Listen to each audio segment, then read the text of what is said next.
And welcome back, everyone, to RFL as we continue our focus on the ongoing dispute between Westchester County and the Fed's Department of Housing and Urban Development, HUD, over housing discrimination. Now, last segment we heard from HUD's Regional Administrator, Holly Light, and joining me now is Ned McCormack. Ned, the Communications Director and Senior Advisor to Westchester County Executive Rob Astorino. Ned, I appreciate a few minutes here. Thank you for having me. I was saying to our guest last segment, 5 years ago or so, we were in this very building in the debate that I thought, in what was a close race, kind of cemented it for your guy to win and beat the incumbent Andy Spano.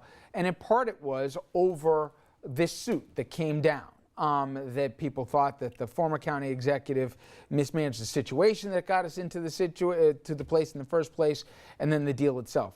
But I never thought 5 years later we'd still be talking about this thing. Do you have any reason to think that we are very close to a resolution on the final outstanding items, or in a month's time, could Westchester look at losing another $5 million because of this ongoing stalemate with the feds? Well, the first thing I'd like to say is Westchester is very proud of the progress that we've made so far. The county executive inherited this settlement. It wasn't something he was for, but as he said on day one, this is what I've inherited. In this country, we abide by the rule of law. This is the law, and we're following it. A lot of progress has actually been made. If you look at the numbers of housing that we've already built, we're into this 4 years. We have over 400 units with financing in place. We have over 300 with building permits. This is ahead of schedule. So think about this when it seems like things are moving slow. 400 units of housing built in Westchester, 100 a year.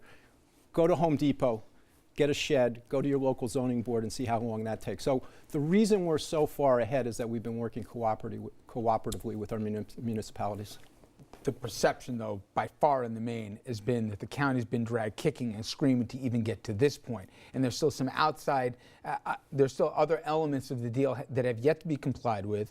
The deadline, you guys got an extension until June 7th, where you have to meet the outstanding guidelines, or else the county's going to lose, on top of the $7 million it lost last year, another $5 million in grants that the county says it needs.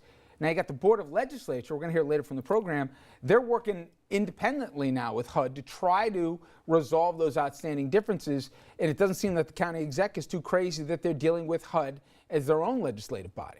Well, in fact, he's threatened to even veto it if the deal comes across his table that's got their signature on it.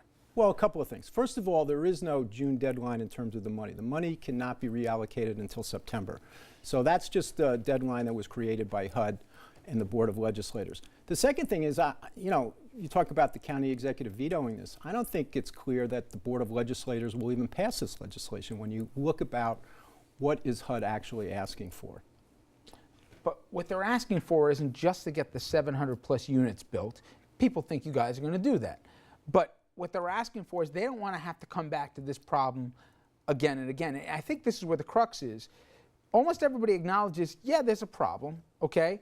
How we get to the finish line might be something different.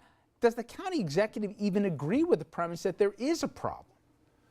County executive, in terms of housing discrimination? No. I mean, there is a settlement, and the county executive's position is that we are in compliance.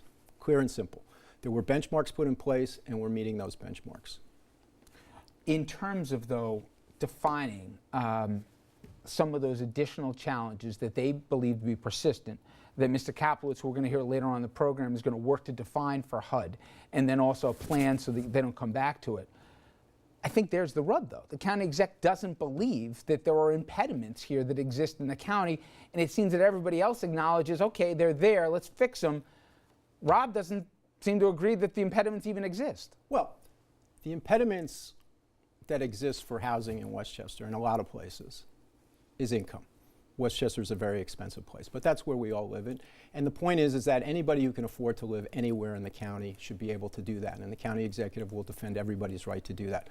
What HUD has introduced is things that go beyond the settlement that aren't in there. They claim that there's exclusionary zoning, but we did an analysis of 853 zoning districts, every district in Westchester, not just the 31 eligible communities. And you know what? We found that there is no exclusionary evidence based on race or ethnicity. And that's just not us.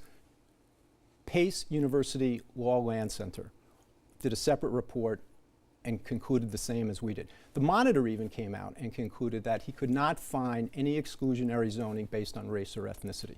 So there you have it. But maybe the best proof is if the zoning was exclusionary, how could we be ahead of schedule in building these actual units in these communities? But you know, it's not just the units, it's the long-term thing to finally get HUD off your back here to say, okay, we're not only in compliance, but you know what, we get it, and going forward, this is our plan, so that you guys don't have to come back to Westchester County in the years down the line and come back to the same issue. Obviously, the former county executive acknowledged was a problem, otherwise why would you do the settlement? And the Board of Legislatures signed off on it as well. So everybody seemed to acknowledge in 5 years ago, okay, we screwed up. There's a plan in place. They can point fingers as to who did it, not your guy. But it's now that 5 years later, we're still debating about whether or not there was a problem in the first place, and there should have been a settlement even in the first place. And you say you guys agree, and you're going to live to the letter of the law of the agreement, and yet you're still saying there is no discrimination. There shouldn't even have been a suit in the first place. Well, you've got to go back to what's in the settlement. And the settlement says that we have to build 750 units in the 31 eligible communities, spend at least $51.6 million. We are doing that. People need to read the settlement. This is a contract. When one party says something is in the contract, that doesn't mean they're right. You have to go and you have to look at what has actually happened. And, you know, we've done 8 analysis of impediments. The last one took in more than 1,000 pages of documents. We are doing this. We have found that there is no evidence based on race or ethnicity. This is what we were asked to do. Every time we give HUD what they want something more. It goes on and on and on. But that doesn't mean we're wrong. At some point you have to ask, is HUD being unreasonable? The one thing in the settlement that they have is we have to do an AI that's acceptable to them. But at what point are they being unreasonable? We think after 8 AIs and thousands of documents and support by Pace University and support actually even by the monitor that couldn't find this, that's proof that we're there. And again, the proof is we could not build this housing if the zoning laws in these communities did not permit it. Ned, as we mentioned, you got the Board of Legislature that's working directly with HUD. You even have some of the communities that were identified in the report that are working directly with HUD. And you have a deadline. You say June's arbitrary, it's September. Nonetheless, is a deadline that there's a little more than $5 million on top of $7 million of grants that Westchester won't get if they're not compliant with the deal, at least per the interpretation of both HUD and now the federal judge. Do we get a deal done, or do we look at compliance as capitulation? I think, again, we're going to stick to what we believe, and we believe we're in compliance. You know, we would love HUD to give the money. We think this goes, another thing that goes well beyond the settlement. You have to remember that this money that they're withholding, most of it is for communities like Peekskill and Portchester that have nothing to do with the settlement, and yet they've decided to hold this as leverage. We think that's wrong, and we're in court to get that changed. Ned, is this an issue beyond Westchester, as your boss is obviously the Republican nominee here for governor in New York, or will be? To that end, he's mentioned Long Island. Hey, if it can happen in Westchester, it can happen in Long Island. He's responded to some ads that Governor Cuomo put out on this very issue against him. He seems to be indicating that he's happy to talk about this as a defining issue for him as a candidate between now and Election Day in November. Am I reading it right? Well, I think this is an important issue because what Rob believes in is he believes in home rule. And home rule in New York State is protected by the New York State Constitution. And we believe that the best law is made locally. And it's not that local officials are wiser than the federal government. Nobody's got a monopoly of wisdom. But what local officials are is they're closer to the situation of actually getting things done. We're dealing with bureaucrats in Washington that have no idea of the complexities of actually building this housing or what we're trying to do. I mean, when we talked to them the first time, they wanted to know what all this green was north of 287. We told them it was the watershed. The reason there aren't buildings there is because that's the drinking water for New York City. This was new information to them. There's just the general sense, though, that a deal, whether it's a good or a bad one, a deal is a deal. And the inevitability of this is you're not going to win. So the longer you drag this out, forget about the PR that the state gets or the county gets unfairly of being discriminatory, because I don't think that's a fair tag to apply to the county. There's also a monetary penalty that goes along with this. Isn't there an inevitability that everybody looks at to say, we haven't won at any stage of our Fighterlands other than racking up legal bills? Let's just bite the bullet and do what we got to do and put this thing behind us. Look, there are important principles here, and one of them I just articulated. It's the principle of home rule protected by the New York State Constitution. And the question is, do communities want their local officials to decide how they are developed, or do they want bureaucrats in Washington to do it from HUD? But you can't have discriminatory zoning laws. And part of the reason you have a county exec is to make sure that everybody in his or her county has a fair shot at housing. So to say that we have home rule is one thing, but to say that we permit something, I'm not saying in this particular case it is or it isn't, but the county executive does have a role here. Listen, no question about it. And the county executive is on record time and time again.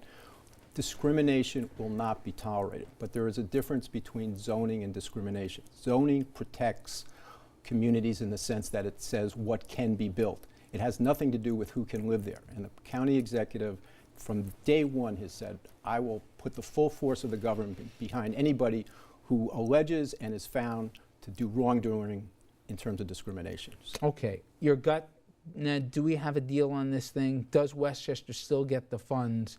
Does it get that block grant money here that right now is in limbo? I think this is very difficult in terms of what HUD is proposed, because if you look at the letter that was just sent to the Board of Legislators, they're asking for 9 assurances, and these are really demands. And what are these demands? They boil down to 3 things. One is we have to find exclusionary zoning in our communities, which we haven't found.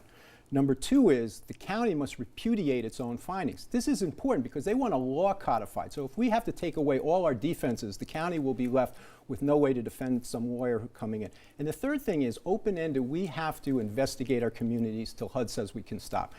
The problem with this is it relitigates the settlement. It opens it up. It becomes 2.0, and it's open-ended. The settlement was supposed to be for 7 years. That's what we signed up for. We're going to live to the terms of the first settlement.